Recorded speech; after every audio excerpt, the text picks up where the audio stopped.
Thank you for being here tonight. We have a bit of a deviation from what we usually do. We usually launch right into the City Council regular meeting, but at this time we are at that point in the year where we approve the budget, or at least move towards approval. But according to the law, we need to make sure that we go to our public hearing, et cetera. So with that, we are going to call to order this special City Council meeting on Tuesday, June 21st. And after this meeting, we will close this special meeting and then open the regular meeting. So with that, can we move to a roll call, please? Councilmember Chapados? Here. Councilmember Kimball? Here. Councilmember Manfredi? Here. Councilmember Smith? Here. Councilmember Wade? Here. Vice Mayor Brown? Here. Mayor Price? Here. Mr. Mayor, we have a quorum. Great, thank you very much. We have two public hearings today, item 3 and 3.1 and 3.2. So item 3.1, the mayor and council shall hear public comment regarding the adoption of the final budget for fiscal year 2016 and 2017. Brenda, do you have anything for us on that to lead us off? Good evening, Honorable Mayor, members of the council. This public hearing is for public comment regarding adoption of the final budget for fiscal year 16-17. As the tentative budget has previously been adopted, this hearing is basically just a formality required to finalize the fiscal year 16-17 budget. Okay, thank you. With that, we'll open it up to the public. If you wish to address us on this item, you may approach the podium, state your name, and you may talk to us on this item and this item only. Is there anyone that'd like to talk about this item this time? Seeing no one, we'll go ahead and close the public hearing on 3.1. That'll take us to 3.2. The mayor and city council shall hear public comment on the city's primary property tax levy for fiscal year 2016-2017. Brenda. Honorable Mayor, members of the council, this public hearing is for the public comment of the city's primary property tax levy for fiscal year 16-17.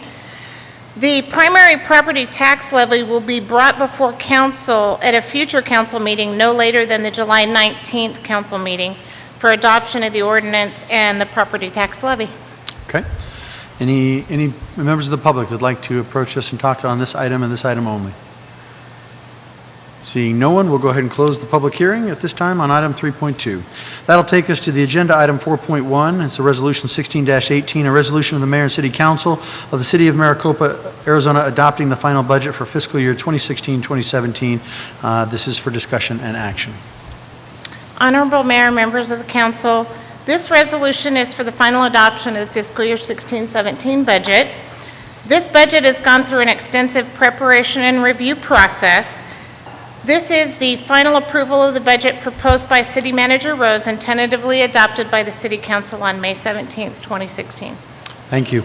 Council, at this time, we will move to a roll call on this as we get there, but just for the members of the public, as you know, or you should know by now, we've gone through extensive revisions on this. Just as Brenda said, we've held many what are called BFO meetings, Budget, Finance, and Operations Subcommittee meetings.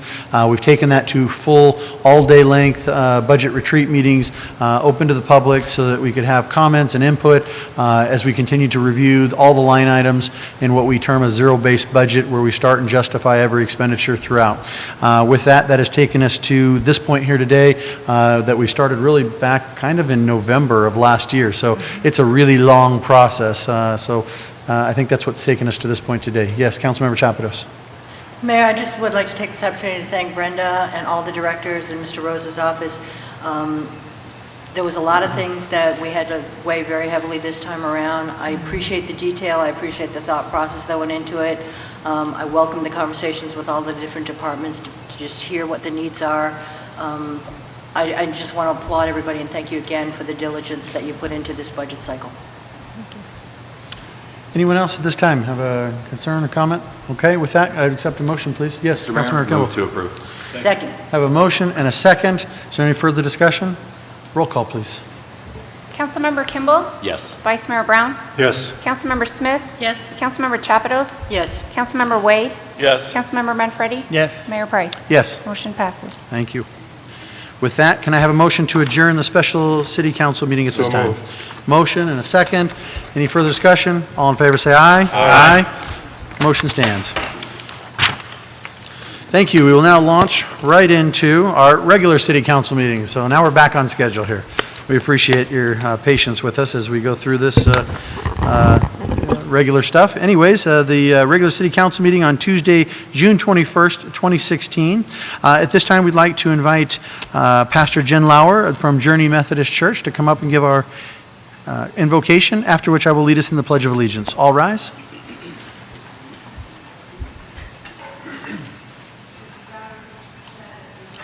And would you push that button? Will you bow your head as we pray? Dear wise and loving Creator, first of all, let me say thank you on behalf of all who are gathered here today. Thank you for your many and abundant blessings. Thank you for life itself, for the measure of health we need to fulfill our callings, for sustenance, and for friendship. Thank you for the ability to be involved in useful work and for the honor of bearing appropriate responsibilities. Thank you as well for the freedom to embrace you or the freedom to reject you. Thank you for loving us even so from your boundless and gracious nature. In the scriptures, you have said that citizens ought to obey the governing authorities since you have established those very authorities to promote peace and order and justice.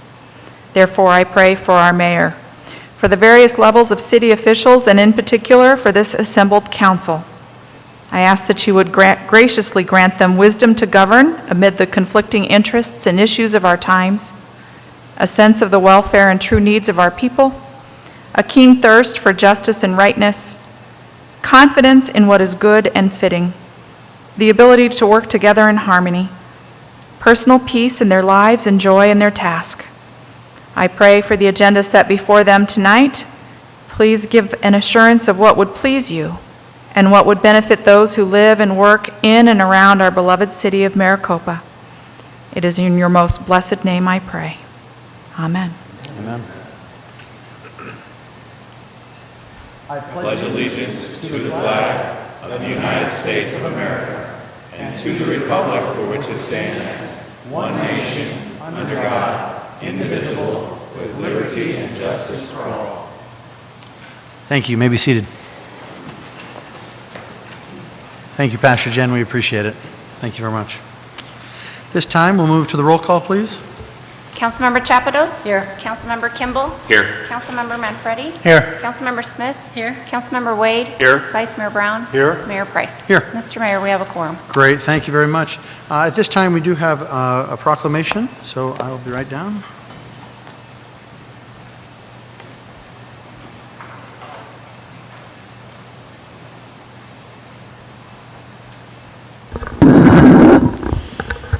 At this time, we'd like to invite our ham radio operators up.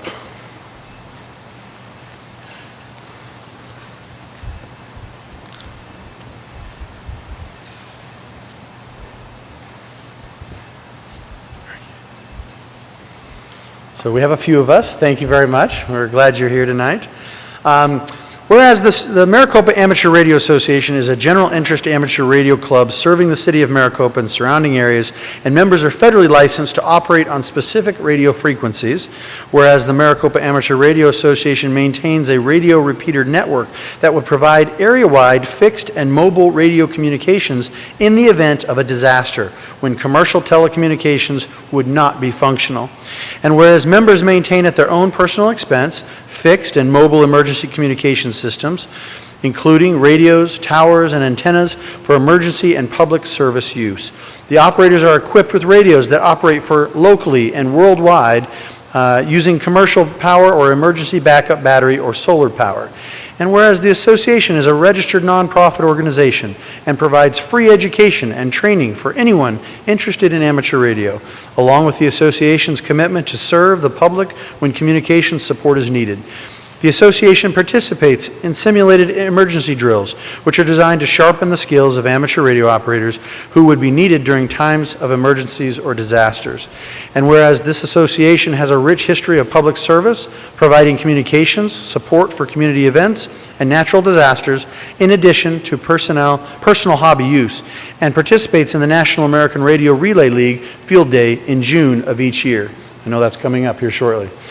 Now therefore, I, Christian Price, Mayor of the City of Maricopa, do hereby proclaim June 25th and 26th, 2016 as Amateur Radio Field Day weekend in the City of Maricopa, and encourage all Maricopa residents, especially anyone who is interested in science, technology, electronics, and radio communications, to engage in the Maricopa Amateur Radio Association and participate in the association's field day exercise at the Maricopa Veterans Center, listed at 44240 West Maricopa Casa Grande Highway, Maricopa 85139. This is dated this day, the 21st of June, 2016. Congratulations.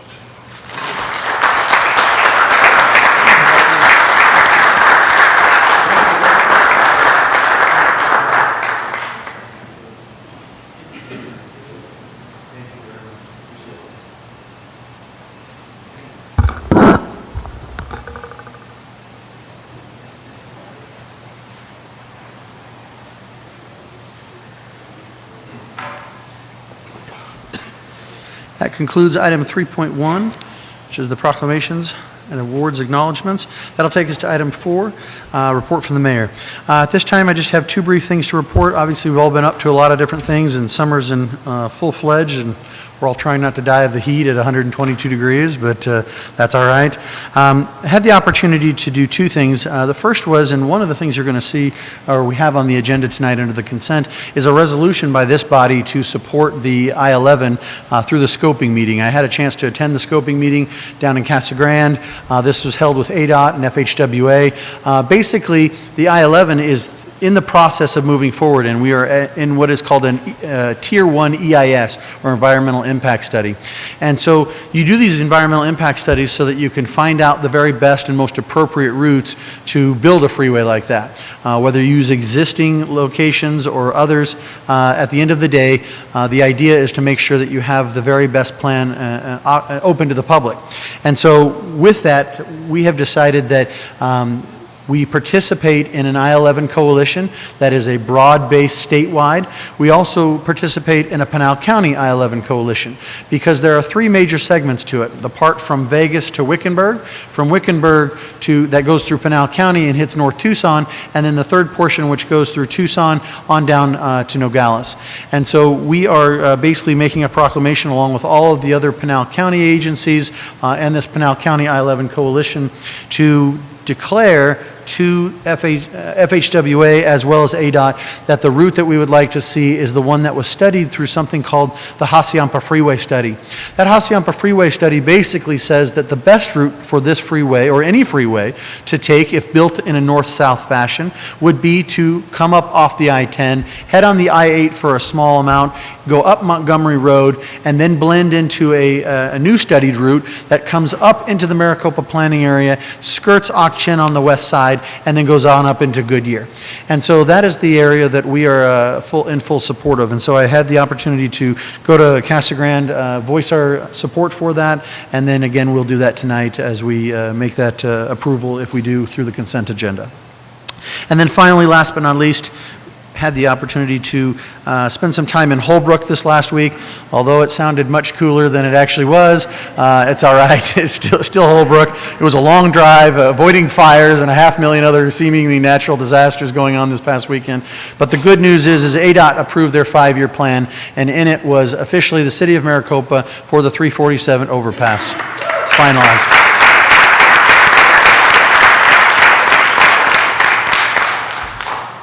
So while it may seem like old hat to you by now, I hope what it proves to you is how long it takes to get a major infrastructure project planned for and accomplished. And while building it is seemingly the easy part, it's actually getting the darn money together so that they can build it. And that's what's taken this city almost 13 years. Lots and lots and lots and lots of networking and having money to come to the table with. And that's kind of one of the discussions we were having earlier in our work session, is that, you know, the new way for ADOT to do business is that you need to come with a pledge of fiscal support in order to leverage their dollars, because there's just not enough money to go around when there's an entire state of Arizona with lots and lots and lots of need. And guess what? The budgets haven't changed, but the inflation and the cost of doing business has gone up tremendously and significantly. And so because of that, it's really hard to get projects built. You know, just look at the cost of this South Mountain 202. Almost $1.2 billion to build that freeway. That's a ton of money. But it's interesting to note that that money was supplied by the Maricopa County taxpayers. It's using some federal money, it's using some state money, but for the most part, that's Prop 400 money that they voted on to say, we want this to happen. The 101s, the 60 expansion, 202, those were monies that those voters voted on, and we all benefit because of it. So I hope that the same thing will happen here, as our city many years ago started setting aside money, and now that we have ADOT's final commitment, and because of the Tiger Grant, with our $15 million, with the Tiger Grant's $15 million, with the time frame attached with the Tiger Grant, that means that we need to start breaking dirt on this project by July of 2017. And while that still seems like a whole year away, I promise you that is no time flat when you've got to get all the moving pieces in place before you can start turning dirt. So again, congratulations, Maricopa.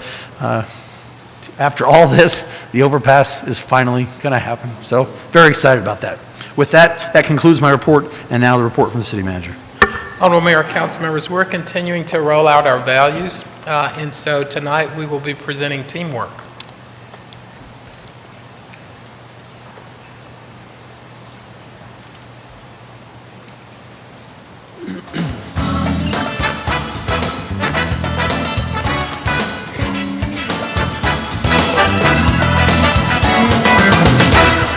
You are about to witness teamwork at its finest. Watch as Community Services prepares for the 12th Annual Salsa Festival. See how much hard work, communication, and cooperation is needed from start to finish. However, the success of the event would not be possible without the teamwork of every department in the city. Preparation and planning for the event starts months in advance by working with the city manager's office in the advertising and promotion of the event. Finance and legal help with the processing of contracts, business licenses, purchase orders, and payment of vendors. Public Works and Development Services are needed to develop traffic plans, process permits, and provide equipment and signage. Economic development assists by encouraging the business community to participate and bring together other elements such as SciTech to expand the event. The city's clerk office answers inquiries and distributes vendor packets. Fire performs inspections and emergency services while police provide security at the event and volunteers handle lost and found. Together, public safety works with the events team to develop the incident action plan.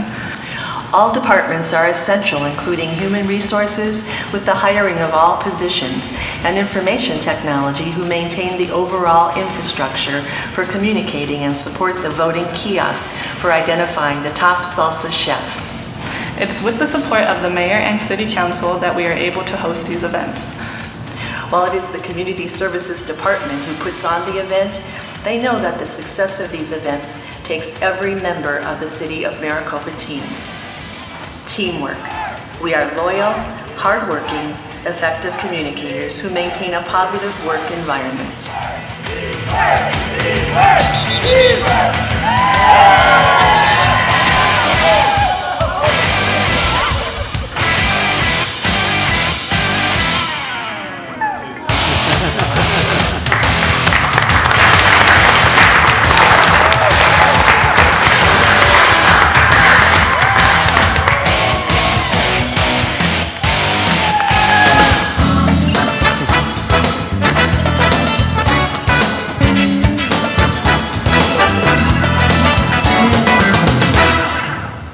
Mayor, I'd like to commend our Community Services Director, Christy Reister, and all of the employees that participated in the making of this film, including Jennifer and Ruben. So that's our demonstration of teamwork, and that concludes my report. Thank you very much. That'll take us to item 6 on the agenda, which is the call to the public. If you'd like to approach City Council and tell us what's on your mind, that would be wonderful. I am going to let these two go first, after which we'll call up Judith to come on up afterwards.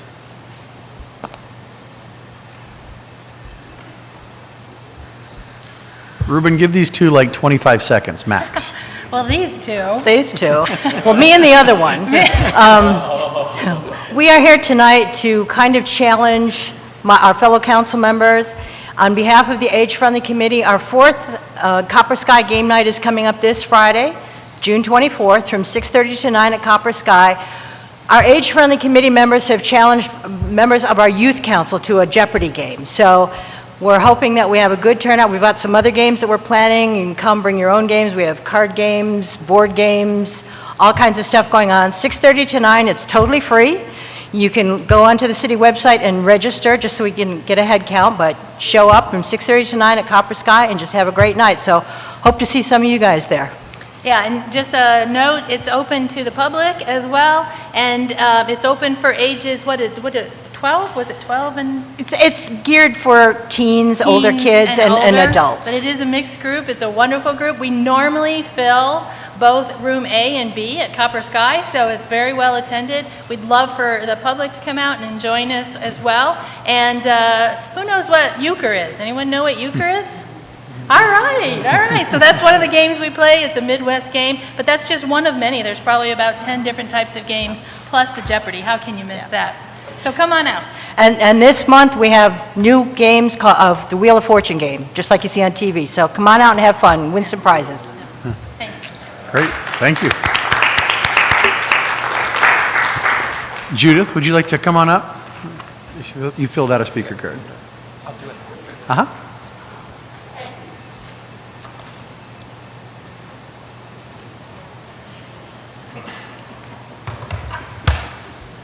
Mayor Price, Vice Mayor Brown, City Council, I'm here tonight not speaking for any organization but on my own as an almost 11-year resident of Maricopa, a composer, and someone who's concerned about all sectors of this city having their voice well heard.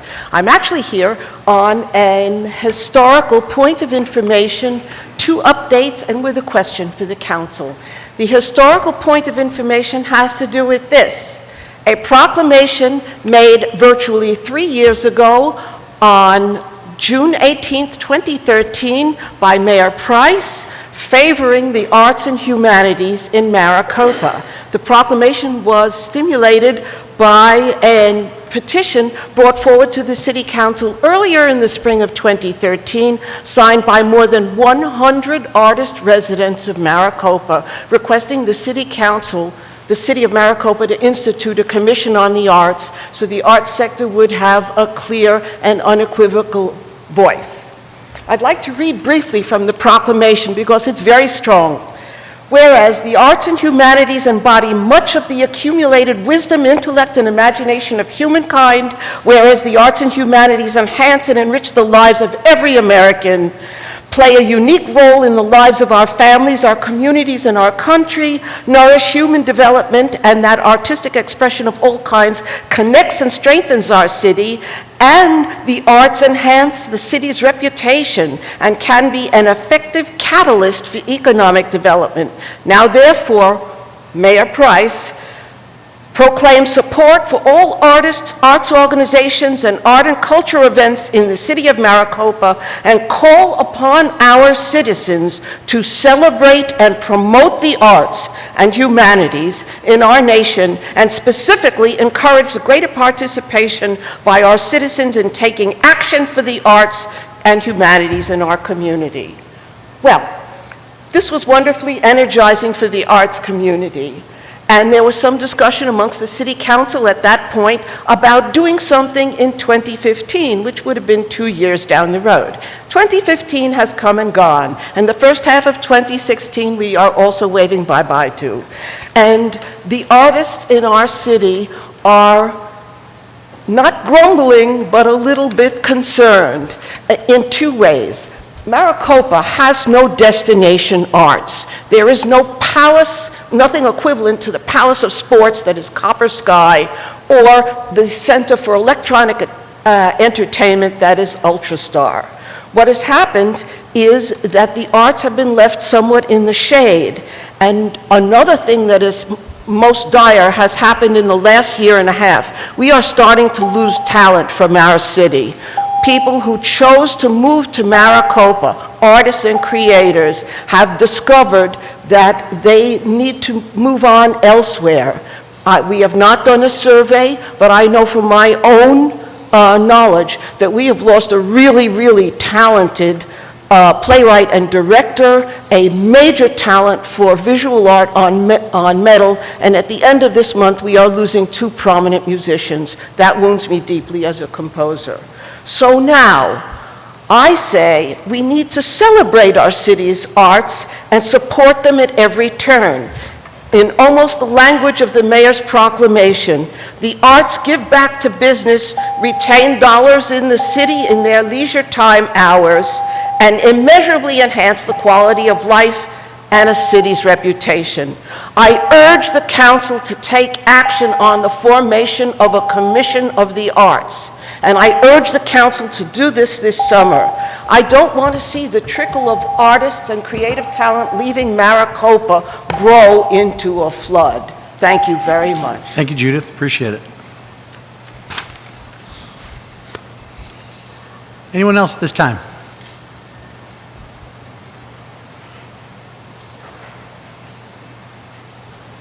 Just state your name. Honorable Mayor, City Council, my name is Joshua Babb, and I want to personally thank you on behalf of amateur radio operators in the City of Maricopa, the Maricopa Amateur Radio Association, our board, and our officers. As the Vice President of the Maricopa Amateur Radio Association, I also want to personally invite you again out to the VFW site this Saturday at 11 a.m. to come see the operation of a ham radio, to take part, get on the radio, make some contacts.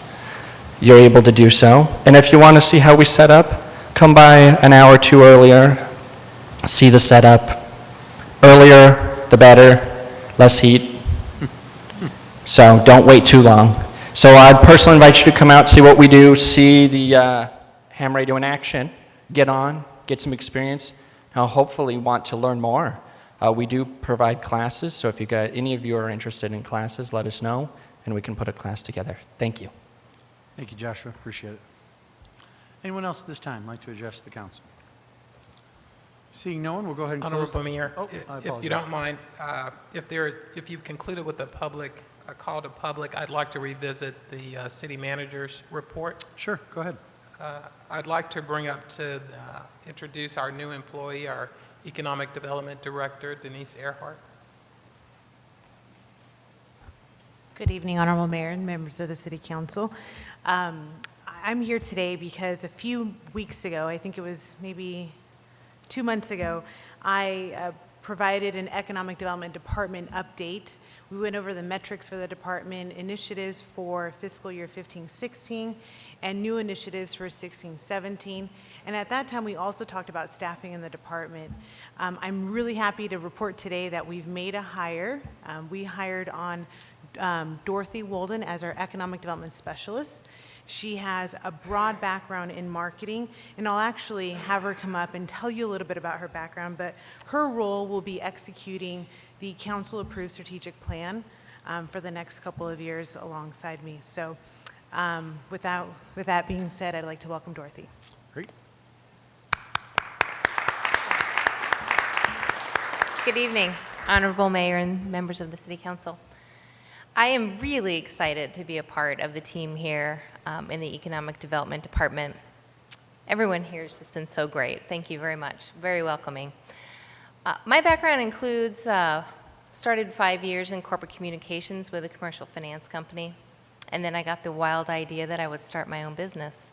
I started a marketing and branding firm, and I ran and grew that for 14 years, and thought, boy, there's something more for me. I think I can give more, make a bigger contribution.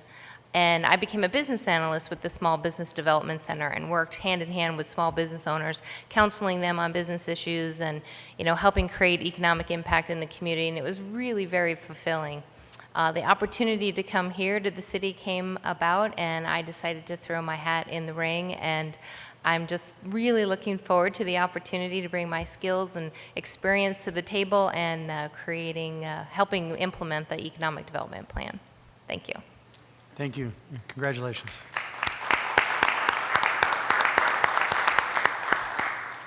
Councilwoman Chapados. Something that the mayor said time and time again about you never know when something that we do is going to pay off. Dorothy, what was one of the things that attracted you to our city? That's funny.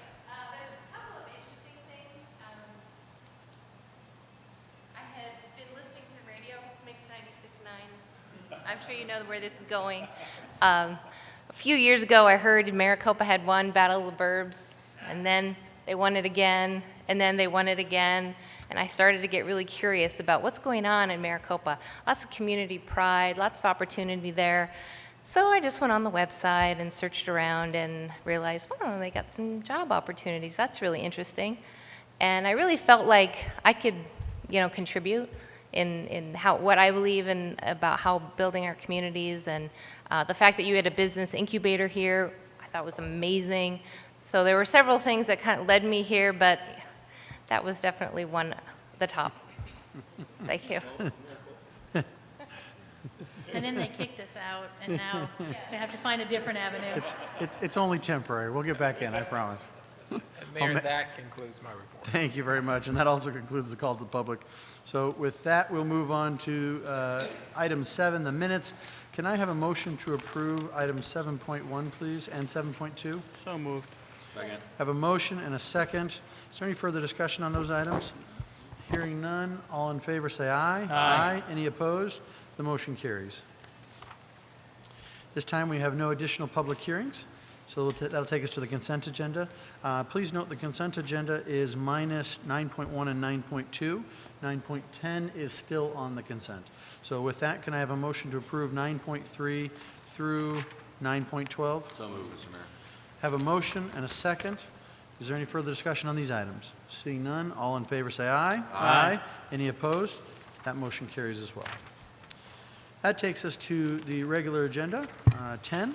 But before we get to 10, we will move to items 9.1 and 9.2. So I will flip that back to Councilmember Smith, who pulled those items. Councilmember Thank you. Smith. So during the work session, we talked about the way that 9.1 was discussed on the agenda, and it concerned me because it talks about purchasing a car for use by the mayor and council and assigned to the mayor and council's department. And that was a concern to me because it seemed like a duplication of car allowance.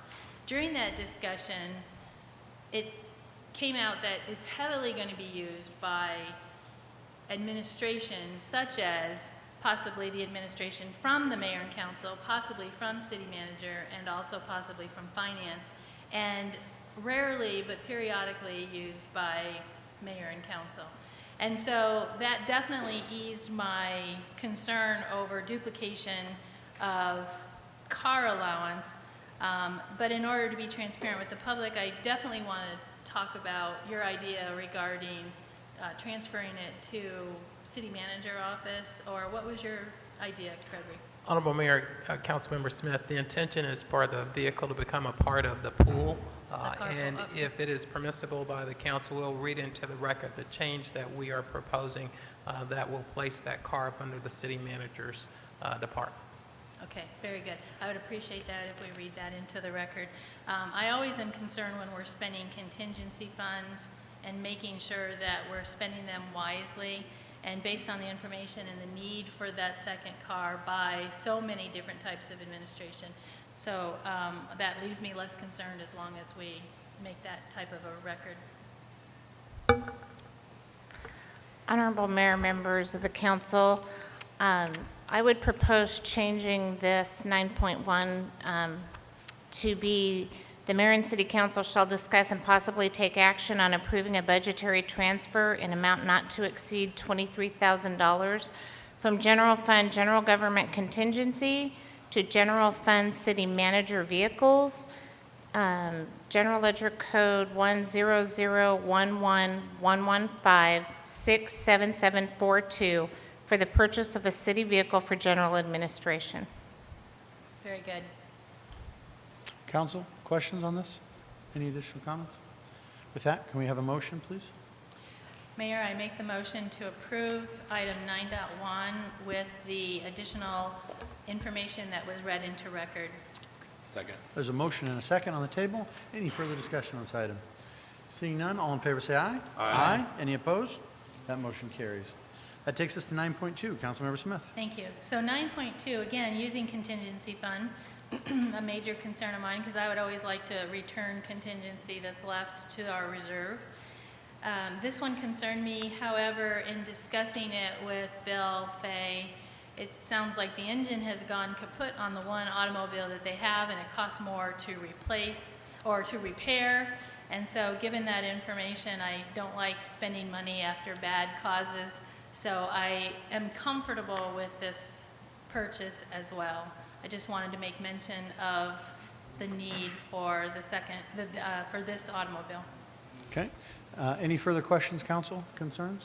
If not, can we have a motion? Yes, Mayor, I motion to approve 9.2 as stated. Second. Okay, we have a motion and a second. Is there any further discussion on this item? Seeing none, all in favor say aye. Aye. Any opposed? The motion carries. Thank you very much. Thank you. That'll take us to item 10.1. The mayor and city council shall discuss and possibly take action on making an appointment to the Age-Friendly Maricopa Advisory Committee. This is for discussion and action. I am sorry, I am unsure as to whose appointment this is. It's Henry. Sorry, Councilmember Wade. My apologies. Uh-oh. Andy's not here. Just a second. Hold on. Andy. Andy, yes. And is Andy here? Because I know he was traveling over the last couple of weeks. He was here 2 weeks ago. Yeah. So he's not here, but yes, Andy Lockridge. Okay. So the proposal before us is Andy Lockridge to be appointed by Councilmember Wade to the Age-Friendly Committee. Any further discussion on this item? If not, can I have a motion to approve, please? So movement on the motion there, Mr. Mayor. Second. Motion and a second. Any further discussion? All in favor say aye. Aye. Any opposed? The motion carries. Thank you, Councilmember Wade. Item 10.2, excuse me, it's an IGA. The mayor and city council shall discuss and possibly take action to approve the intergovernmental agreement between the state of Arizona and the city of Maricopa for design and construction of a roadway improvements for the Maricopa-Casa Grande Highway from Porter to White and Parker Roads. The IGA designates the state of Arizona, acting by and through its Arizona Department of Transportation, ADOT, to serve as the city's authorized agent for the roadway project and allows the use of federal funds for the project. This is in the amount of approximately $2.538 million for construction in fiscal year 2017 and 18, and again, about 512 in fiscal year 2015 and 16. There are 30,946 for design and 283,813 for construction. Funding for the match will be drawn from the half-cent county road tax, transportation, street projects, capital, Maricopa-Casa Grande Highway interim improvements. After all that, Bill, take it away. Good evening, Mayor Price, members of council. This is a good news story, but it's one with a little bit of a sordid history that I thought we needed to talk briefly. The city several years ago applied for, we were doing the Maricopa-Casa Grande Highway project. There was a few $1 million in general fund money to do that project. The city applied for and received a grant for about $500,000 from ADOT. When I started here, one of the first things I did was to review all of the projects, particularly all the ones that were coming up. And this one drew my attention, having done a lot of federal work and having just finished another federal project. What the city probably didn't appreciate when we applied for this is when you get a federal grant, you would do what's called federalizing the project. All of the federal requirements, including ADOT administration, move into the project with you. By getting a $500,000 grant on what was at the time about a $3 million project, we increased our costs by between $650,000 and $700,000. In other words, we got $500,000 and it had essentially gained a net liability of around $150,000. At that time, I took steps to abandon the grant. It's a bit of a controversial step within the community, but it made, I thought, straightforward financial sense. The representative in the area from ADOT was very unhappy about this. I thought perhaps for political purposes we might end up just eating it. And I sat down with MAG. MAG completely understood exactly what we were doing and why we were doing it. They went a very different direction. They essentially said, well, hold on, don't turn the grant back. Let us work on getting you even more money. And that's where the additional, between applying for it and working with MAG, is where the additional $2.5 million come from. Getting an additional $650,000 in costs when you've got $3 million coming in is definitely in the best interests of the citizens of Maricopa. The effect of this is that the city is getting an additional $3 million it would not get otherwise. And for a cost of $300,000, a little over a mile of, it's actually a mile and a third, even though it looks like a mile to that hypotenuse, A squared, B squared Plus, it actually goes past the intersection slightly, including a signalized intersection, so it's a little on the expensive side, but the city is paying about $300,000 for it. There's a couple things to keep in mind here. The first is, if the bid comes in a little high, the city will end up paying the difference. So this is similar to what happened with Hartman Road. If the bids right now are projected to be $2.538 million, if they come in at $2.738 million, we will need to take $200,000 to make up that difference. We're still getting a road, a $3 million road, for a lot less than we would if we had to do it ourselves. The second thing to keep in mind is that this now is an ADOT administered project with federal requirements to it. The practical effect of that is there's a bunch of requirements, Buy America, Davis-Bacon, different types of things like that, and it takes a lot longer to get federally administered projects done. To give you an example, the Hartman Road project that we talked about earlier, or that you talked about 2 weeks ago while I was out at another commitment, that project, the grant was won before I started in Maricopa. That project is actually, in terms of actual engineering and actual work, a smaller project than the project I did on White and Parker. Linearly, it's a little bit longer, but in terms of the actual amount of work and cost, it's a smaller project. Do you remember the one we did earlier this winter that we had the road closed for, we started it this year, we had the road closed for a week, and it's been done long enough that I think a lot of people have forgot it even happened. Hartman Road started a little over 3 years ago, and design's not complete. The practical effect of that is it will take a lot longer to get this project done than if we did it ourselves. It will be a lot less expensive, and it's not that ADOT enjoys how long it takes. They've just got all these requirements to comply with. But it is also the way I believe that you get major roads like this done. We don't go out and get $30 million and do this gargantuan project or the South Mountain Freeway. We do it one leg at a time sometimes. And yes, that still means after White and Parker, Maricopa Casa Grande Highway will go down to a 2-lane road. We're working on the next mile. We'll figure something out. We'll get there, and one mile at a time, 1/2 a mile at a time if we have to. Eventually, and presumably at some point, Casa Grande will start working its way this way. Well, they actually already have. They'll keep working further this way. Development will come in. At some point, we will have a road that goes all the way from the overpass at 347 to downtown Casa Grande, and it will be a broad freeway, and there'll be businesses all along it, but it just takes a long time to get there. This is one big piece, a full mile section connecting onto the area where Walmart is. So to that end, it's a good news story. The item in front of you is to sign the intergovernmental agreement, which now allows ADOT to actually keep moving forward. It's the next step. They will at some point invoice us for this money, and this will be essentially the contract that enables us to pay that. Perfect. Any questions, council, on this? Makes sense to me. So with that, can I have a motion, please? Move to approve 10.2, Mr. Mayor. Have a motion, is there a second? Second. There's the second. With a motion and a second, any further discussion? Seeing none, all in favor say aye. Aye. Any opposed? The motion carries. Thank you, Bill, appreciate it. That takes us to item 10.3. The mayor and council shall discuss the possible take action to cancel or reschedule the July 5th and/or the August 2nd city council regular and work session meetings. Council, this was brought up for a variety of reasons. If you're looking at your calendars, there's a few things. Obviously, July 4th is a Monday. That kind of puts an interesting short week schedule, and Thursday to Monday, and then Tuesday, Wednesday, Thursday. Anyways, so from a vacation standpoint and holiday standpoint, that's one topic of discussion. And then the second potential option, if you so choose, you can do one, both, or neither, which is August 2nd. And the nature of that is just kind of planning around vacation schedules, summer, things are just getting finalized and ready for school to start again. Now, remember, we have the Arizona League of Cities and Towns Conference at the end of that month, and so that will kind of book up some additional things for that council meeting before then. Now, it is also required as per city code that we have at least one council meeting per month, so that's why you see this kind of separation rather than both of them happening in 1 month. So it lies before you for discussion and what you prefer to do. So, Councilmember Chapados. Gregor, do you foresee anything that's going to be urgent, that if we cancel both meetings, is going to be a time crunch for us, or anything that any of the departments need to have approved? Honorable Mayor, Councilmember Chapados, we're prepared currently for the cancellation of both meetings.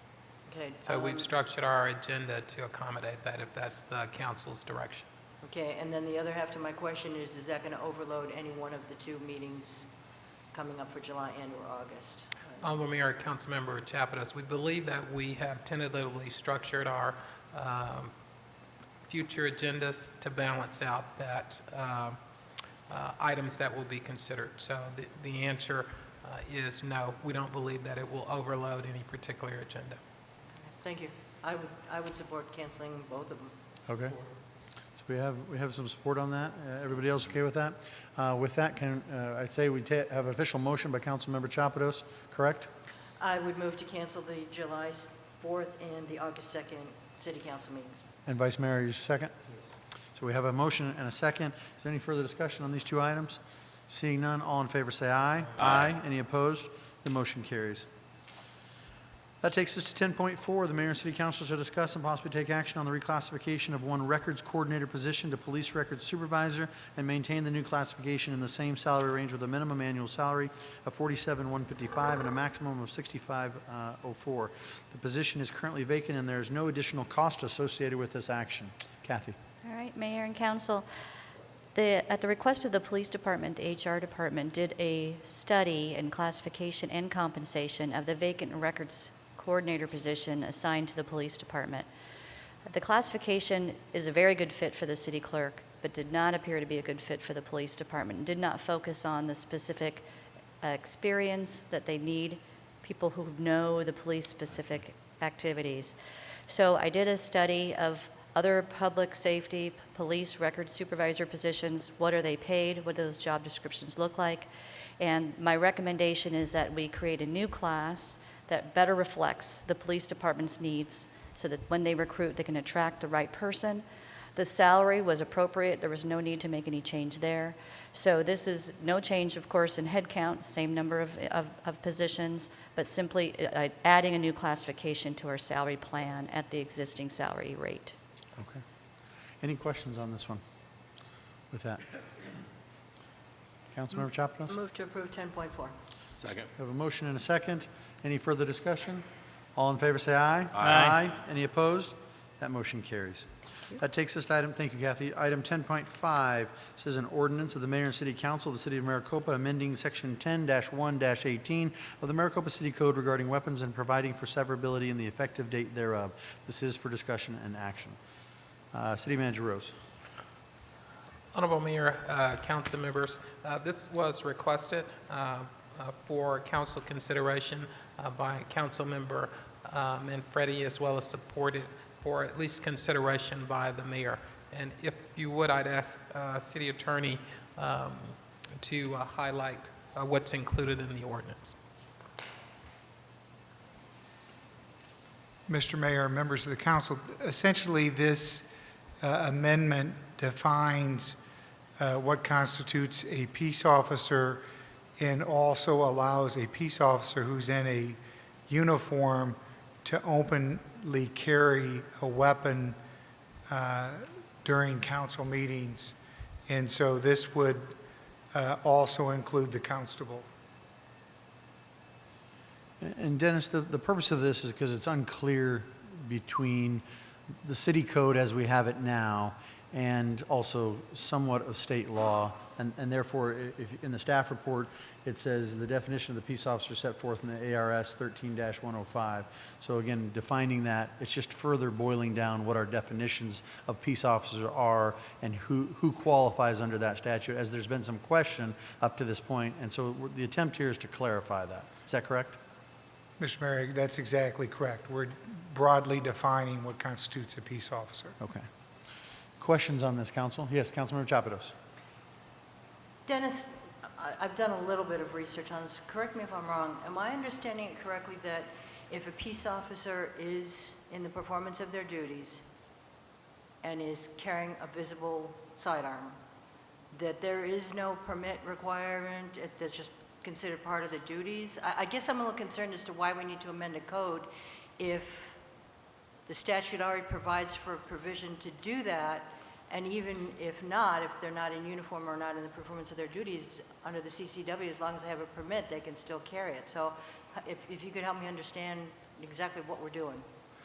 Mr. Mayor, Councilmember Chapados, I mean, what you summarized is exactly correct, and if a police officer is in the performance of his duties, he has every right to openly carry in a council meeting. So that's exactly correct. And so what we're doing here is more broadly defining what a peace officer would be, which would allow an off-duty Border Patrol officer who was in a uniform to openly carry. It would also allow, anybody who is off-duty, if they're in uniform, to openly carry in the council meeting. That's what we're doing by this change. Okay, but if they're in uniform, is there an implication then that they're in the performance of their duties? Well, no, I think the only reason this is the amendment that was put together was to talk about more just if they're in a uniform then and they can openly carry. I don't think that we were trying to achieve, who was at work, who wasn't at work, because that gets defined differently inside the state code for certain positions. Okay, well, just focusing on peace officer then, if they're in uniform, attending a public function such as a council meeting, would their employers have any other specific requirements in terms of, if they don't have to have the permit on them, they're just carrying because they're in uniform and they're either elected or appointed in some kind of enforcement capacity, are there any other conditions that would go with them being armed? Any other conditions that would what? Excuse me? Would go along with them carrying a sidearm, a visible I sidearm? don't know. I would assume most agencies probably are pretty restrictive, and I can ask Chief Stahl to address that issue, but I would assume if they're not on duty, they typically aren't in their uniform. If you're a peace officer, I mean, that's my, if they're not on duty, they're not going to show up at a council meeting and wear their uniform and put a gun on just to show up. Typically for police officers, I don't know if Chief Stahl wants to respond, but I don't think we've ever had members. Typically if officers are here for a presentation or something like that and they're on duty, they're going to come in and they're in uniform, they're going to openly carry because they're on duty.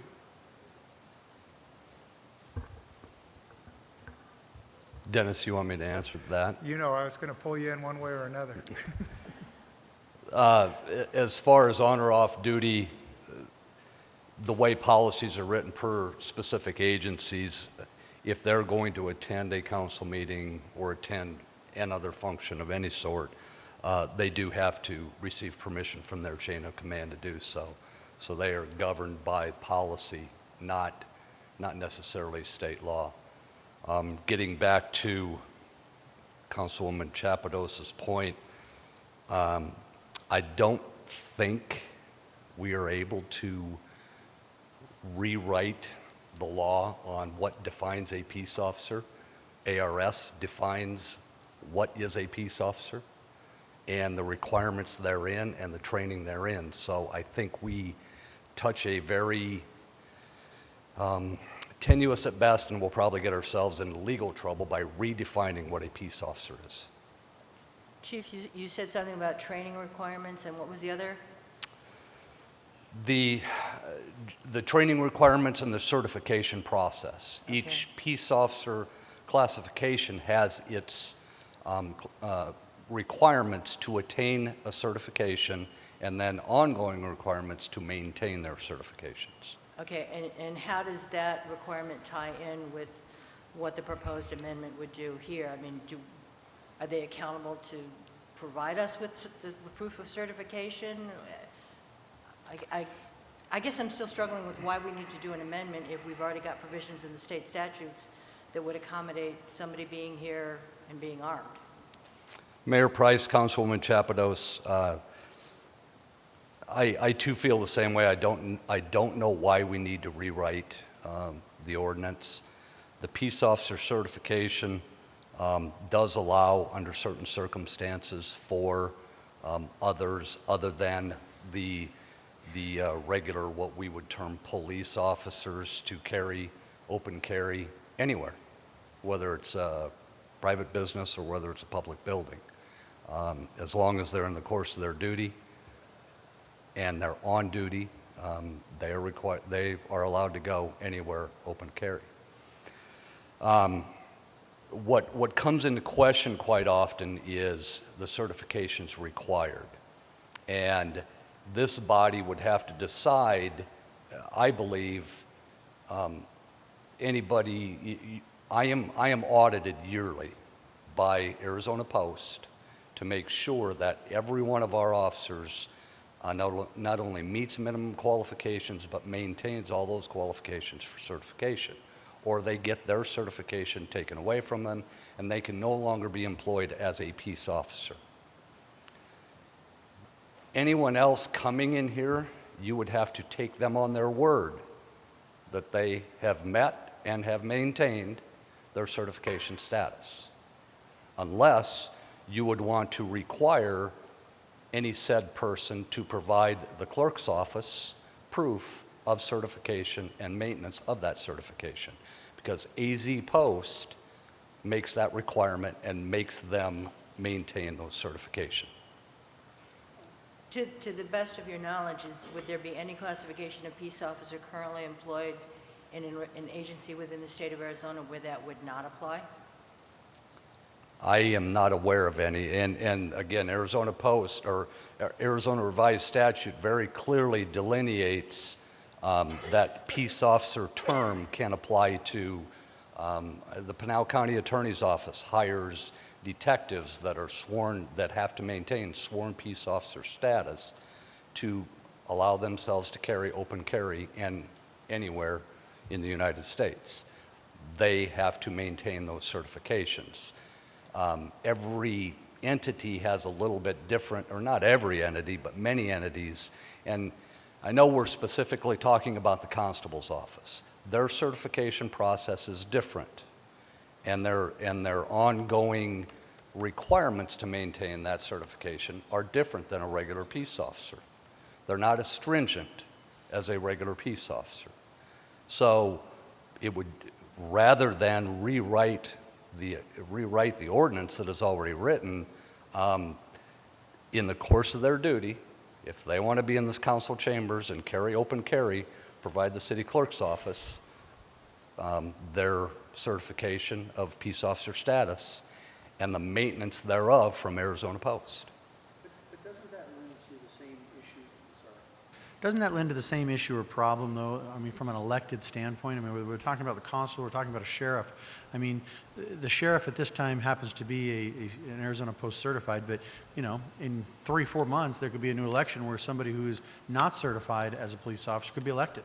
And yet, if that sheriff comes here as the elected sheriff of our county, I don't think there's a person out there that thinks that the sheriff who's about to walk into this council chamber doesn't maintain some sort of status as a certified position. Now, granted, it doesn't qualify under the AZ Post, but they're still elected as such, and they're revered as such, and they have been all the way back to the dawn of time.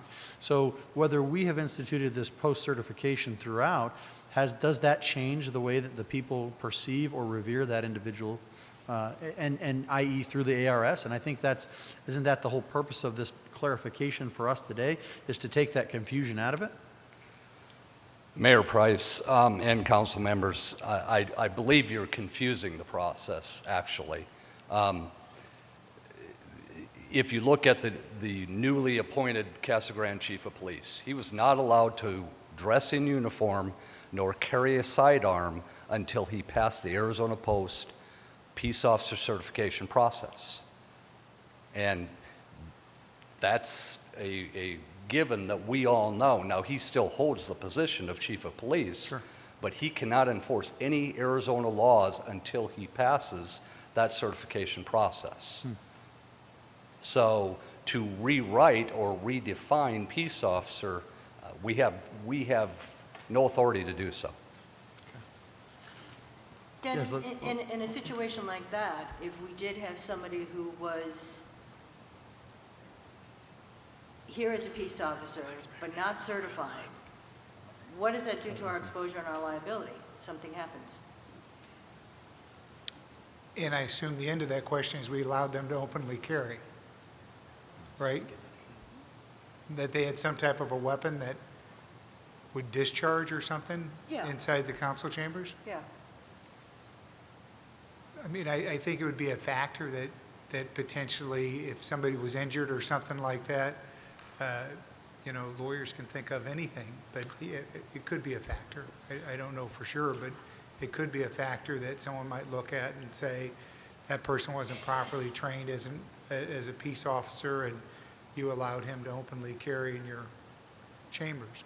But to err on the side of caution, if there is a process in place and we already have an ordinance that works, it doesn't sound like it would be too cumbersome a process to provide that documentation to the city clerk's office. That someone has, That they were is certified by certified. post. Absolutely. I see what you're saying. Yeah. Oh, let's go to Vice Mayor Brown and then over to Councilman Manfredi, and then we go down the line here. Thank you, Chief. Dennis, does the office of constable meet that test? Is he a peace officer? It's really interesting, Mayor Price, Vice Mayor Brown. As I understand the office of constable, he holds the title of a peace officer during the times that he's actually doing his duties. So if he's serving process or something like that, at the time he's doing his duties, he holds the title of being a peace officer, as I understand it. And I know Constable Roberts is here, but I think that's the way the statute reads. That's the way one of the statutes reads. Right. The definition of peace officer states the word constable in the definition. Well, does our current constable carry a revolver all the time? He used to, and I know George, our former one, carried a gun to bed. Absolutely, absolutely. And it really was, you're bringing up an issue that's actually we've kind of kicked around over the last few months. And before, I think Mr. Hoffman, George Hoffman, if I remember right, was a retired police officer out of California. And I think that probably because of ignorance on my part, because he used to sit right in front of me, I didn't ever question him carrying a weapon. And I think Constable Roberts, for a long time after he was elected, did the same thing. And then we received a complaint from a member of the public, and that's what started my investigation. And so we really kind of dug down to try to figure out what the actual law was. And it's pretty clear to me that when he's performing his duties, he's a police officer. But if he's sitting here tonight, I don't think there's any official duties for him to perform. So, I mean, if he had under our law, if he had a concealed permit, he could carry a weapon if he had a concealed permit. But I think his concern is that in his uniform, he openly carries, and he'd prefer to wear his uniform and openly carry and not just sit here, with a concealed. I think he has a concealed permit. I don't want to misstate it, but I think that's the issue. Thank you. Councilman Manfredi, and then we'll go down the line. I forgot my question. Okay, we'll come back to it. The question All right. actually was with liability. We already allow people to conceal carry within City Hall. So the difference in liability between concealed carry and open carry, there's not much of a difference to it. And then my other question was, when you mentioned the chief of police of Casa Grande. Yes, sir. And he had to get post-certified.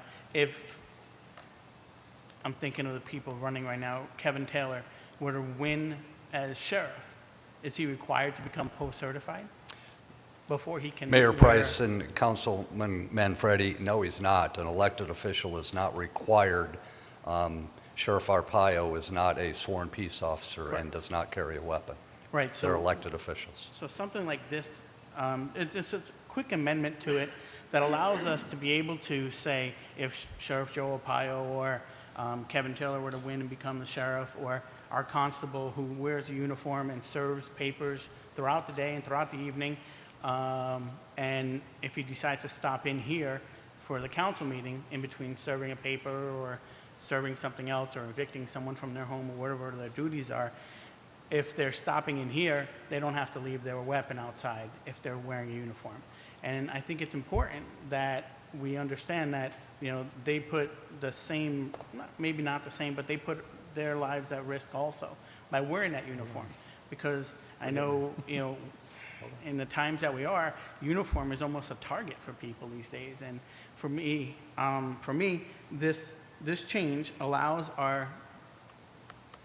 our peace officers, our constable, our sheriff, our everyone that's wearing a uniform, including the Border Patrol, if they're in their uniform and they're coming home from work and they want to stop at a council meeting and listen, or go over to fill out a form here at City Hall, or whatever they're doing here at City Hall, not just council meeting, but for anything at City Hall, that they don't have to actually disarm themselves. So that's the point of the amendment. So I heard a couple of people ask, what's the point of it?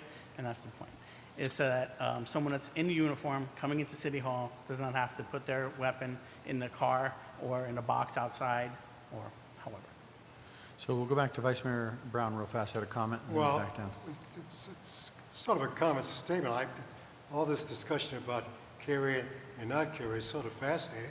It grows more fascinating the fact that the Ninth U.S. Circuit Court of Appeals, June 2nd, came down with a ruling, the California cause, which says that no individual, unless there's an imminent danger, can carry a weapon outside of their home. And that's the whole court ruled. It was a 41-page decision. And the Roberts Court, Supreme Court, has said even when Justice Scalia was alive, they don't want to deal with any more gun issues. So I suspect after October or November, the election is completed, that's going to prevail, that ruling. Thank you. We'll just go down the line if that's okay. Councilmember Kimball, Councilmember Wade, and Councilmember Smith. Sorry. We can come back to you. No, Councilmember Wade is ready to go. I was in the same boat. Thank you, Mayor. I'm in agreement with Chief Stahl on this one. We already allow people to carry guns in here. What's wrong with concealing it? I think if a police officer comes in here, right, in a uniform, they're coming in here for a reason. And whether they're off duty, they just checked off duty, they have take-home cars checked off, they have an important thing that they want to hear on the council agenda. Police officers carry guns. We at my store require everybody to unload their gun. If the person is a police officer, I'm not going to require them to unload their gun, right? They can carry it because they have a post-training and they're a police officer, right? And I think Chief Stahl would agree that most police officers are not necessarily always on duty getting paid to work, but they're pretty much always on duty, right? They're looking around and making sure the public's safe and whatnot, whether they're in their own city or not. Now, I think the point that Chief Stahl made that I think is important is that broadening the definition as a municipality of what a police officer is I wouldn't necessarily think it's dangerous or anything, but I think it's just silly. I don't think we need to do that. We already allow people to carry concealed in here. Police officers that work for the city of Maricopa, city of Casa Grande, Tucson, Phoenix, wherever, are issued a gun when they take their job, right? They pass the post, they pass the police academy, they get a job, they're issued a gun. I don't think constables are issued guns, right? I think sheriffs are issued guns because you're a sheriff, right? You're in charge of all these post-certified people. You are their boss. And then you have your chief deputy. The sheriff is in charge of, 150, whatever, post-certified people that have been through the police academy. The constable is not. So I think if the state defines the constable as a peace officer while that person is doing their duties, that's all fine and good. But I know that the constable or the county does not issue the constable a firearm. And I'm pretty certain they don't issue him a uniform that looks like Chief Stahl's either. You know what I mean? So I think Chief Stahl's point in I think we shouldn't redefine the ordinance. We shouldn't even rewrite it. I think it is what it is. If Constable Roberts wants to carry a gun in here, he has a CCW, he can cover it up. That's my point. No offense to Constable Roberts by any means. His job is, in fact, at times dangerous. I saw an article a couple months ago where a guy got a gun pulled on him at a door, a constable. He ultimately was able to defend himself and shoot the guy. It's a dangerous job, don't get me wrong. But you can carry a gun, the constable can carry a gun concealed in City Hall, just like anybody else can if you have a permit. So that's my 2 cents. Thank you for the time. Thank you. Councilmember Wade. Thank you, Mr. Mayor. And I'm kind of confused that we're having dialogue with a member of the audience. But my question is, on the duties of a constable, are you required to have a firearm to conduct your duties? Is that part of the, I understand that it is a need, a danger of the job, but is that part of the job where you're required to carry a firearm to conduct your duties? And perhaps the other question I had was, is a constable a duly licensed police officer as opposed to an elected official? I'll answer your second question first, Councilman Wade. If they take the certification process through Arizona Post, they are a certified peace officer with it's a limited certification, but it's still a certified peace officer status. And just like regular police officers, they have to conduct yearly testing to maintain that certification, or the certification goes away. Now, from my perspective, there will be nobody in a Maricopa police uniform that comes in this building that is not certified, because I know who's certified and who's not. I don't have that ability with a constable or with somebody who comes in from either out of state or this statute actually applies to retired peace officers as well, that they can carry in the line of duty, carry an open carry. Retired peace officers who get hired as security guards or reserve officers who maintain their certification can also carry open carry. But they have to maintain their certifications, and I don't have a way of knowing that, so I would have to stand at the door and ask them, let me see your certification paperwork before you carry open carry in there. So when we talk about in the conduct of the duties, that goes back to the first question then. Is it required for a constable to carry a firearm while they're doing their duties? Mayor Price and Councilman Wade, I'm not as well versed in this as I should be. I do not believe they are required to. Again, they're elected officials, but most of them choose to. Now, it's been a while since I've rubbed shoulders with constables on a regular basis. I risk paper cuts every day, though. But I recall a time in my former jurisdiction where we as SWAT members had to go in and rescue a constable who was taken hostage by an evictee because he was unarmed. So at that time, they were not required to, and I'm not sure if that changed or not, Constable Roberts. Constable Roberts is behind you, so would you like to answer that question? Sure. Honorable Mayor and City Council, constables are not required to carry firearms. As far as to my knowledge, I'm not aware of a county in the state of Arizona that issues firearms. However, it is within their purview to carry if they choose to do so. So to answer your question. So even if you're conducting duties, it's not required for you to have a firearm. So even if you came here and you were conducting duties, you wouldn't necessarily have to have a firearm to do that. No, you're not required to, but you're perfectly within your purview to do so if you choose to. The position of constable and the ARS statutes on this subject is ambiguous at best. Where the issue lies is we are considered elected peace officers, and for me myself, I do have the background of working for an agency. I have went through the same classifications in training as post officer on MPD staff as far as firearms is concerned, and sidearms and shotgun. I've went through that class, and I have actually shot with Chief Stahl's firearms instructor and shot a requal. And I can provide that documentation. For me, as far as this position is concerned, as Councilmember Manfredi stated, many times I go out and I serve papers before I come to council, and I will go and serve papers after I come to council. Having worked for an agency, you know that wearing a uniform, you're a target. When I worked for Maricopa County Sheriff's Office, you were told by policy if you are certified in firearms and you're in uniform, you do not take that firearm off. If you're going to take your firearm off, you don't be in uniform. So where I run into an issue is when I want to attend council meetings and represent my office as an elected official, which I do not have the choice of shutting that off. That doesn't go away. As long as I hold this position, I am the constable. And just so you're aware, there are many times that I come in these chambers and there are people here that I have served in professional capacity. There's many times where I have been standing in somebody's home that day, and then I go to dinner in a restaurant, and the person waiting on me, I was standing in their home. I've evicted people and went and then seen them at a movie theater. So I don't have any choice as to, there's no off switch for the position. So yes, as far as one statute says, I'm considered a peace officer while I'm performing my official duties as far as serving documents. However, how I view this position, and it remains to be seen legally, the office, as far as the portion of being an elected official, doesn't go away. So there are official duties. Being an elected official, as you all know, you're always an elected official while you hold that position. Right. That's where the ambiguity comes in play.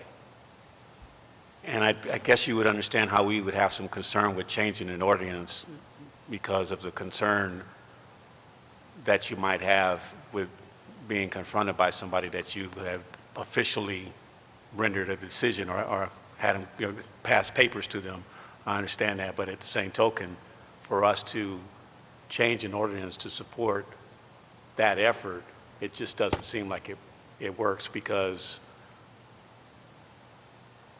at the time that you come here, you're not performing any official duties. You're here just like every member of the, and I'm not trying to personalize this or anything, but you're here just like every other member of the community. And as stated, if you have a CCW, you're more than, we've already granted the opportunity for you to carry a concealed weapon. So, Well, you can't conceal when you're in uniform, unless I'm to put it in an ankle holster or something like that, which is not very conducive. And then there's other factors that in play that Councilmember Kimball is very aware of, that when it comes to reaction time and things of that matter, if you were to have to use that sidearm, concealed carry your reaction time is much less than if you were actually open carrying. but you don't have to come to city council meetings, and we don't have to change the ordinance because you want to. You're absolutely correct. I don't have to come to council meetings. I choose to come to them as much as I possibly can to represent my office and be informed. And I appreciate that. I do appreciate that. Thank you. Councilmember Kimball had a rebuttal on to Councilmember Smith. I didn't necessarily have a rebuttal. Henry, Or comment. Councilmember Wade had sparked something that I was kind of thinking about when I saw this email from Dennis that it was going to be on the agenda, right? And Chief Stahl kind of hit it, and then now everybody's kind of talked about it. It seems like we're changing our firearms ordinance for one person. That's exactly what it seems like right now, right? And to what Councilmember Wade said, I'm not comfortable doing that. I mean, Constable Roberts aside, him and I will have a conversation, offline, but I think people performing those duties, police officer duties, should be carrying guns. I think it's great, but I don't think we should change an ordinance for one person. Okay, Councilmember Smith. This is an interesting conversation. So my original concern was cutting to the chase. I felt like we were skirting all around the issue, like where did this come from? It fell from the sky. It sounds like there was a complaint that was filed because Constable was wearing his sidearm, and the concern came from the Arizona statute, if I'm understanding correctly, that a peace officer can carry open when on duty, and the whole term on duty seems like the issue. Is he on duty when he's here? If he's representing as an elected official, is he representing as constable? Is he on duty? I think that's really hard to define, but it sounds like the complaint came from someone who said he's not on duty. I guess I could make arguments that he is on duty if he's here as an interest as a constable. So we finally got to the root of the problem, I think. I am really thinking, I mean, we had the discussion, Councilmember Kimball, regarding the fact that he has to move the weapon from a holster to a concealed holster or something, and the whole concept, if he does that, if he comes directly from serving and he comes here, does he do that in his car? Does the firearm go off? Does he do it here at City Hall before he enters? Does the firearm go off? So there's that argument that I listened to very carefully and made a lot of sense to me in terms of people removing their gun and putting it in a locker and the opportunity for something to happen. In my mind, he is a peace officer. I don't think that it's easy to determine for any one of us whether he's on duty. And if the state statute says that a peace officer can carry open when on duty, I don't know that any one of us can define when on duty and off duty is. And so it makes sense for me to allow him to continue carrying, or any other peace officer to continue carrying, when it's not up to us to define on duty. So those are my thoughts, but it was my real concern was getting to the root of the problem and understanding what the problem was. Go ahead and answer that, and then we're on to Councilman Manfredi. That's a very good point that Councilwoman Smith just made. I have no problem with a constable carrying a firearm in accordance with their duties at all, right? So if in fact the statute says that while on duty, he's a peace officer, he comes here before he serves papers and after he serves papers or whatnot, I have no problem with them carrying a gun. I just don't think that we need to change an ordinance, right? And broaden what a peace officer is. If he's in fact a peace officer, right, by statute, which it says he's an elected peace officer, then there's no reason why he shouldn't be able to carry a gun here. I just don't think we need to change the ordinance because it makes it look like we're changing it for one person. Does that make sense? Okay. Mr. Mayor, Councilmember, I didn't know that we were going to get into this type of debate. I think the statute with regards to constable when he's carrying out his duties is pretty well defined. So, yeah, I think it says when he's serving paper and things like that. So I don't want in any way to make council believe this is somehow confusing. Okay. I mean, I think it's pretty well defined when a constable is carrying out his duties. So then the purpose of this discussion with the complaint was to define a peace officer in a uniform as an exception here in Maricopa to the state statute to allow open carry. No. That's really the crux of the problem. No. No, I disagree with that. Oh, okay. How do you see and it? I don't mean to interrupt Councilman That's Manfredi, but I disagree with that. I think that the purpose of everything that's been said is that we don't have the authority to rewrite Arizona state statute. I mean, clearly we're not the elected legislative body here for that. However, we are trying to define, based on a complaint, the fact that there is ambiguity in the state law, and we're differentiating here in some respects between a staff personnel, just as Chief Stahl testified, that the staff personnel has a responsibility to their superior, in this case Chief Stahl, where the superior is saying, you're going to do this as per policy. But when only thing to rely on for an elected official who has the ability to carry a gun in that respect, in performing their duty, as Constable Roberts has said, or the potential sheriff for that matter, again, I think it goes back to the fact that there's where the ambiguity lies. So it was really not a rewriting of policy, but rather a clarification inside the city of Maricopa as to what we define as a peace officer. And I think you hit it best, where you say, wherein do we lie that responsibility of carrying out their duty? Who's his boss? He's his boss. He's elected, and all these people here that elected him, he's his boss. So he determines when that policy applies. And he determines when that policy should be enforced and when he's performing his duties. And while the situation does say, as per the AR statutes, that his duties are X, Y, and Z, the performance of those duties, as Constable Roberts has said, is an ongoing process. So is there a turn on and a turn off, a turn on and a turn off? I mean, that's the issue here. So the problem is in the elected realm. And frankly, I'm going to be perfectly honest here. I think the legislature ought to clarify this. This shouldn't be our responsibility. But the problem is it's fallen to us based on this issue of where we've stood thus far on the concealed carry side, and where it stands now from an ambiguity on a state statute side, and where it stands on ambiguity from an elected official side, who is their boss. And that's the problem. So again, if we are saying, and I disagree with Councilmember Kimball, I don't think that we're doing this for one person. It does happen to be one person in this particular case, but who's to say that tomorrow there aren't more of them? You know, I mean, like I said, we just outlined that in the potential for upcoming in the next 6 months of an election. But if we're going what is perceived by the public over the course of history in the West, every sheriff and every constable has always carried a weapon on their sidearm or as an open carry.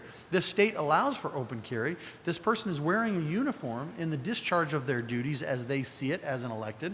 And so again, this is not a policy issue for a higher up or a higher up, where like a Chief Stahl's perspective, there's a staff member saying, this, I'm at the top and this is the policy it's going to be. That person is the top, and the clarification does not exist on the state side. So again, I completely think that the state ought to clarify this, but the question is before us tonight, and that's why I think that's the tricky point. That's the hinge point here, is really a definition of saying we're not broadening the term. We're clarifying and what it means inside the city of Maricopa under the existing laws and under that terribly worded differential between elected versus a staff person. And that's why this issue, in my opinion, is before us. So Councilmember Manfredi, then Councilmember Chapdos. Well, you said it better than I ever could. And it comes down to not just, and why I raised my hand before when you said we're doing it for one person. It's not just one person. We're talking about the next sheriff if he's not, whichever one that is post-certified, or she, right? There's a lady running too, but she's post-certified. If they're not, she's post-certified, that's the word. But if the person's not post-certified, we're talking about Sheriff Joe Arpaio. He couldn't carry in here. If he's wearing a uniform, he couldn't carry a sidearm in here. Right? So for me, it's, when you look at it, it's not just one person. It's clarifying an issue that is an issue right now, and I think that, you know, this brings this not rewriting, but this wording helps us to understand who can carry and who can't. That's all. Thank you, Councilmember Chapdos. Dennis, you said that the statute clearly defines when on duty and the performance of those duties, and so there's, in your mind as our legal representative, there's no ambiguity in terms of performance of duties? Mayor, Councilmember Chapdos, I mean, I was just looking back at the statute. It talks about a constable who is duly elected or who is appointed by the Board of Supervisors has the authority of a peace officer only in the performance of constable's official duties. A constable may execute, serve, and return processes and notices as prescribed in subsection A of this section within any precinct in another county if that precinct adjoins or precincts which the constable was elected or appointed. So it seems to me that it talks about in the statutes that they are only a peace officer in the performance of the constable's official duties. What happened here once the complaint came in is he has no official duties to sit here and attend this council meeting. That's not part of his duties as a constable. So when we talked to him, we said, listen, because he believed he could get a legal opinion from the county attorney or the attorney general that said no, he had a right to open carry in our meetings. And I said, I am fine to listen to that. If you can get a legal opinion from the county attorney for this county saying you can do that, let me see it. If you can get it from the attorney general, let me see it. I have not received either one. And so then we were requested to do this as a way, I think, to try to resolve this issue. Okay. Well, that leads me to the second part of my question. If the constable was here to perform duties, wouldn't the chief of police know about that? If somebody comes into the council chambers and said, I'm here because I know the person that I need to serve is going to be present in this building tonight, wouldn't that be something that our chief of police would want to know? No. Wouldn't you want to know that, Chief?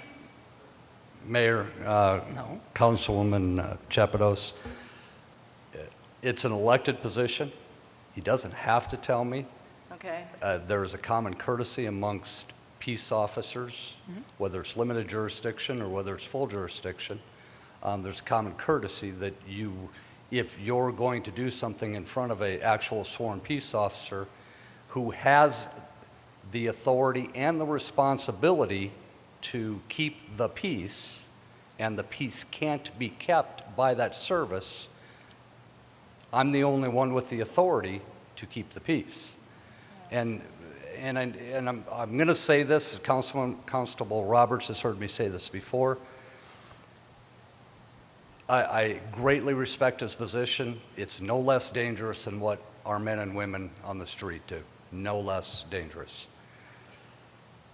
However, when there is not an assigned uniform for the constable's office, he has gone out and gotten his own uniform and done that. I think it creates confusion in the audience as to who to look to as an authority figure to enforce the law when something should happen. And for the citizens to go to the constable and say, please arrest that person, they don't have any arrest authority any more than you do. The only person in this room who knows and has the authority to do that per probable cause in Arizona revised statute is me. And that adds confusion in the audience to the people by wearing a uniform, because then they think he is the go-to guy for that. And he's heard me say this before, and it's no disrespect to his position. He does a great job. He has a great art of communicating with people to bring them down during very volatile situations. I respect him greatly. It's just one of those things where I think him coming in here in uniform he has put himself in jeopardy. There are other ways to do it. I guess I'm going to go back to my original question, is that I don't understand if there's provisions for anybody to come in and still be armed, and if the statute clearly states in the performance of their duties, I still don't understand why we need to amend this ordinance. And Mayor, I'm going to move to disapprove. I'm not accepting motions at the moment. Okay. Constable Roberts, do you have a follow-up to that? Yeah, I do have some comments. Some of what Chief Stahl just stated was incorrect. The uniform that I wore previous to a couple weeks ago was actually given to me by the county. I did not go out and purchase my own. Other than I purchased a Class A uniform because I respect the uniform, and as far as going to city functions and stuff like that, I think that representing my office as professionally as possible in a Class A uniform demonstrates the importance of my office and how I choose to represent it. As far as, to go back to a previous question about that Councilmember Wade had asked, as far as do they issue firearms? No, they don't issue firearms, but I was issued a bulletproof vest. No, I didn't ask if they issued. I asked, was it required? Okay, you're correct. Yeah. No, it's not required. However, I was issued a bulletproof vest, so that I believe that's kind of relative. And to address one other thing, as far as, and no disrespect intended to the city attorney, Mr. Fitzgibbons, I don't believe that what he is saying is straightforward is actually correct, because it's exponentially not straightforward. And if it was so straightforward, there wouldn't be an opinion request sitting on the Attorney General's desk in regards to this specific matter. So it's definitely not straightforward. So I just felt that those things were relevant because I didn't just go out and choose to represent my office willy-nilly however I wanted to.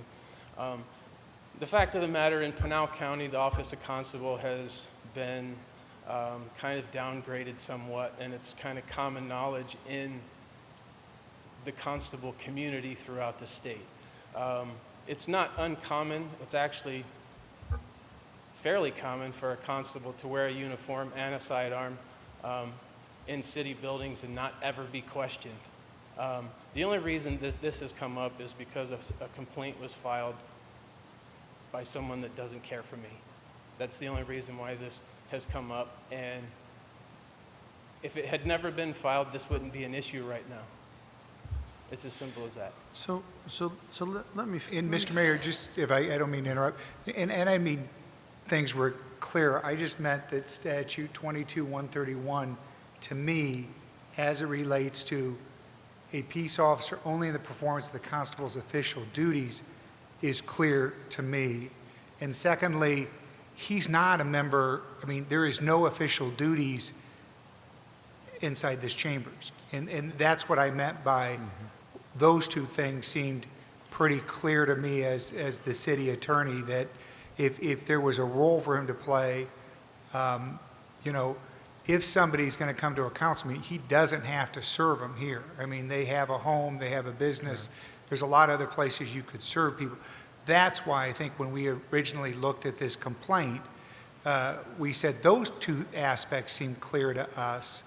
But if you could get the county attorney or the attorney general to say that he had a right to carry inside this chambers, that'd be fine with me. I'd accept it. Sure. I guess I have one final question and a comment, and then we'll go back to Councilwoman Chapados for a motion. At this point, my question is if you're in the, let's say you're wearing a uniform and you are sent to Florence to do something by the judge here, okay? You're on your performance of your duties, right? And you're on a mission, and whether you complete that while you're there or you're on your way there and there's, you know something, you're trying to serve somebody, right? And so whether you've served them already or you're in the process of knowing this person isn't coming back for another hour, so you have some time to kill, and you go into a restaurant, how do you go into that restaurant? Do you take your sidearm off?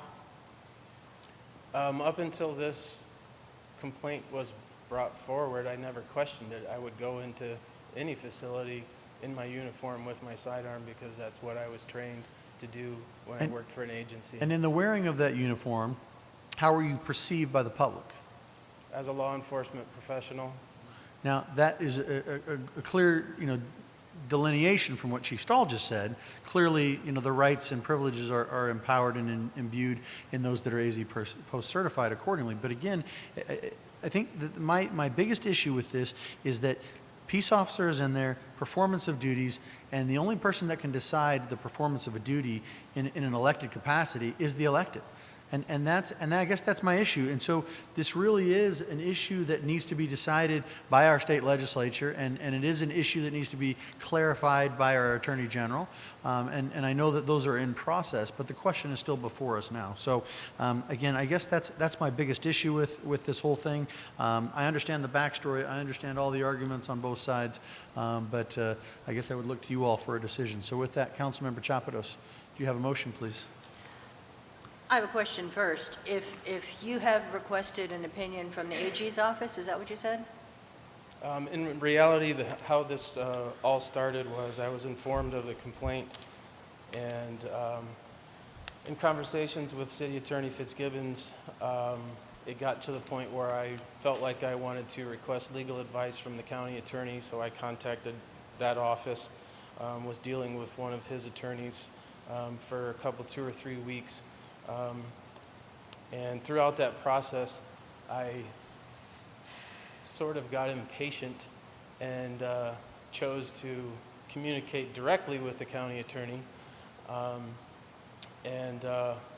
So because I chose to do that, the first attorney that I was working with, I was actually on the telephone with him, and this was just a conversation between me and him on the phone. He was actually telling me, and this might be something that Mr. Fitzgibbons wants to check into, there is a statute that has exceptions as far as firearms are concerned. I believe it was 2008, the Constables Association added the word constable to the definition of peace officer, and I brought that to his attention. After him researching AG opinions in the past, he actually told me on the phone that he was about to send me his opinion, telling me that he would consider constables an exception to the rule and be able to carry in city buildings and government municipality buildings and things like that, obviously not federal. But when I mentioned to him, had he talked to County Attorney Voiles, he said, no, why? And I said, well, I mentioned it to him, and he's like, it's got to go through him. And Attorney Voiles decided to send it to the AG's office. And I'll leave it at that. I'm sure there's reasons why he chose to go there and so on and so forth, but that's the timeline and history of events and where it's at this point. It's actually been there for approximately a month and a half at this point, and it's my understanding that it can take as long as a year and a half to get an opinion from the Attorney General. So. Well, I mean, I applaud you for trying to get clarification on this, but I still am going to go forward with my motion to reject this. Okay, we have a motion. Is there a second? And a second. So further discussion on the item.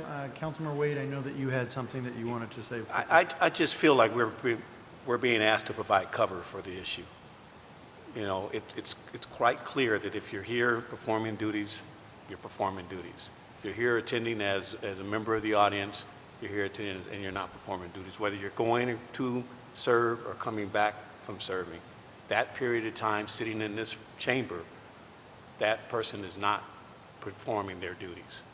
And so for me, it's a no-brainer from that perspective. So that's why I've supported the rejection. Okay, so we have a motion and a second. I'd just like to... One last comment? Yeah, one last comment, and we can go ahead and vote on this. I just want to make it clear, right, from my perspective, and we voted to pass an ordinance to allow people with concealed carry permits to carry in city facilities, right? No. Yes, we did. That was an exciting night. It was good. I think it was a great thing, right? So no one is prohibiting Constable Roberts, if this gets voted down, from carrying a gun in city facilities. I just want to reiterate that, okay? It's open carry. That's it. Yep. Let's move to a roll call, please. We're voting on the motion. The motion is to reject the ordinance as is. And we have one last comment. Yeah. You're going to go to a roll call? Yes. I'll explain then. Okay. Roll call, please. Councilmember Smith? Back at you. I don't see a problem with peace officers carrying their open weapons into our facilities, especially if they're uniformed.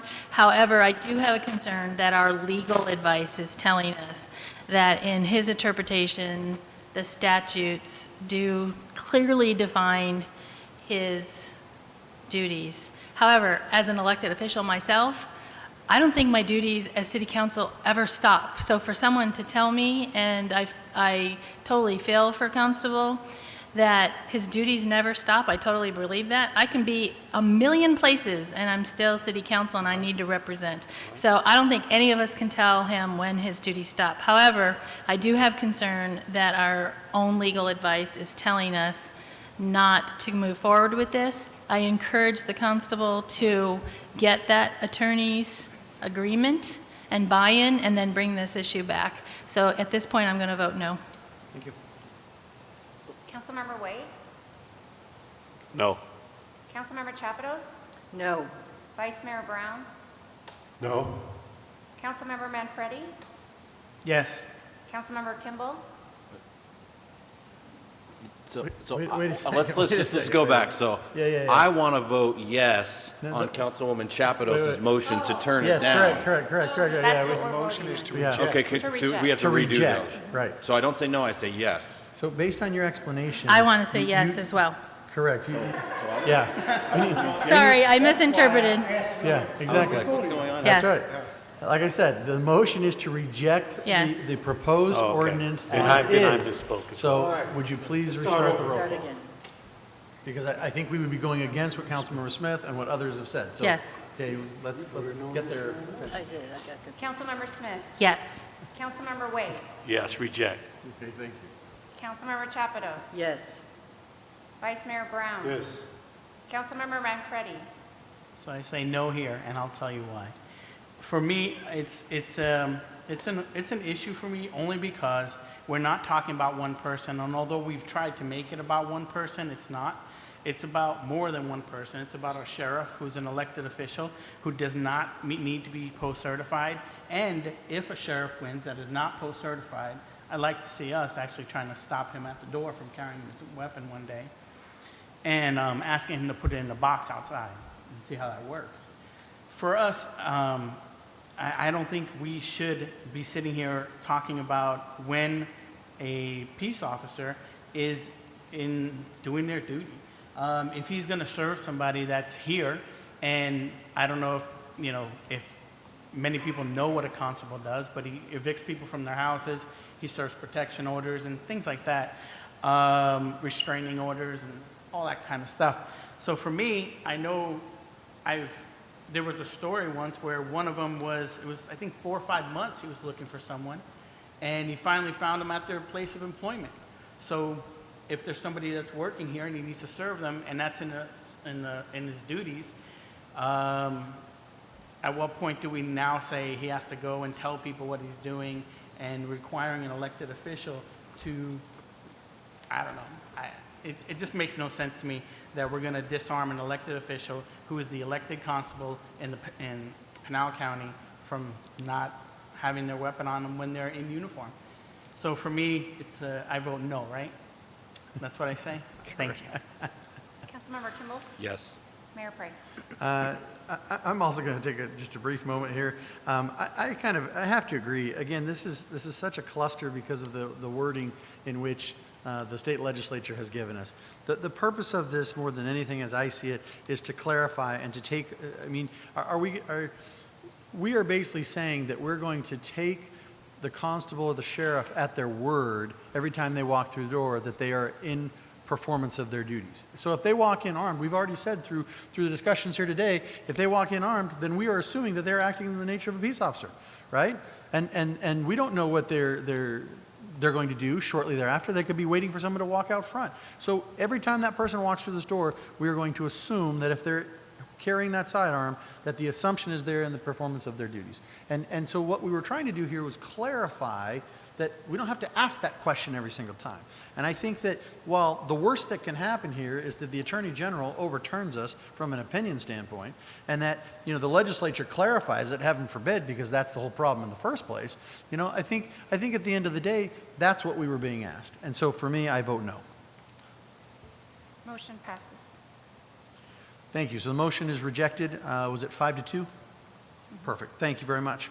At this time, we'll move to item 10.6, the resolution of the Mayor and City Council of the City of Maricopa, Arizona, supporting the Interstate 11 alignment, and I had misspoken earlier about this being on consent, so my apologies. Set forth in the October 2009 Interstate 8 and 10 Hidden Valley Transportation Framework Study approved by both MAG Regional Council and the CAG Regional Council, and it's also worth noting that it is also part of the Pinal County Transportation Plan. So this is for discussion and action. Council, if you've had a chance to read that, it's fairly straightforward. But again, it just re-acknowledges our support for the I-11 and where it's going through on those multiple studies and been approved by multiple metropolitan planning organizations, which are transportation organizations. Any questions, concerns, comments on that? Yes, Councilmember Kimball. If you're accepting motions, Mr. Mayor, I'd move to approve 10.6. So we have a motion and a second. Any further discussion on that? Seeing none, all in favor say aye. Aye. Aye. Any opposed? The motion carries. And with that ends our lively discussion for this evening. Thank you for sticking with us. We will then move to a motion to move to E-session, please. So moved. Second. Motion and a second. All in favor say aye. Aye. The motion carries. And we will stand adjourned for 2 weeks? Month, because we just canceled the July 5th one. So thank you very much.